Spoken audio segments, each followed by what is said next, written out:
ஆண்டவர் ஒவ்வொரு மனிதனையும் பார்த்து சொல்லுகிற ஒரு வார்த்தை என்னவென்றால், நான் பரிசுத்தர், ஆதலால் நீங்களும் பரிசுத்தமாயிருங்கள். வேதவசனம் சொல்லுகிறது, உங்களை அழைத்தவர் பரிசுத்தராக இருக்கிறது போல நீங்களும் உங்கள் நடக்கைகளில் எல்லாவற்றிலையும் பரிசுத்தராக இருங்கள்னு சொல்றார். கர்த்தராகிய தேவன் அவர் அண்டைக்கு வருகிற ஒவ்வொரு பிள்ளைகளையும் பரிசுத்தமாக்கி அவர்களை பரிசுத்தமாய் வாழ்வதற்கு விரும்புகிறார். நீங்க வேத புஸ்தகத்தில் லேவியா புத்தகம் 20ஆம் அதிகாரம் 8வது வசனத்தை வாசித்து பாருங்க. அங்கு வேதம் என்ன சொல்லுகிறது?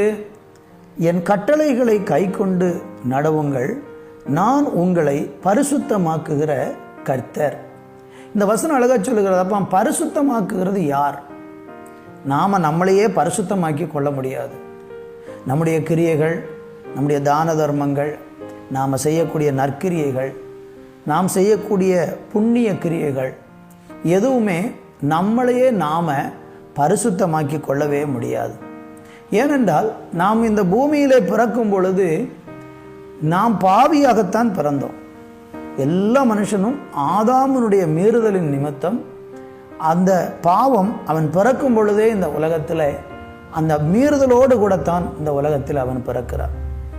மனிதர்கள் பிறந்த பிறகு செய்கிற பாவத்தினாலே அவர்கள் பாவியாகவில்லை, அவர்கள் பிறக்கும் பொழுதே பாவியாக இருக்கிறார்கள் என்றுதான் வேதவசனம் சொல்லுகிறது. ஏனென்றால் ஆதாமின் சந்ததியாக பிறந்த எல்லாருமே அந்த ஆதாமனுடைய பாவம் மீறுதல் எல்லா மனிதனுக்குள்ளேயும் இருக்கிறதுனாலே ஆதாமின் சந்ததி எல்லாரும் பாவி என்று வேதம் சொல்லுகிறது. அப்படி நம்ம அந்த பூமியில பிறக்கும் போது பாவியாக பிறக்கிறோம். பிறந்த பிறகு பாவியா இருக்கிறதுனால பாவம் செய்கிறோம். இதுதான் ஒரு மனிதனுடைய வாழ்க்கையின் இயல்பை குறித்து வேதம் சொல்லுகிறது. அப்படிப்பட்ட மனிதனை தேவன் என்ன செய்கிறார் என்றால் பரிசுத்தமாக்குகிறார்.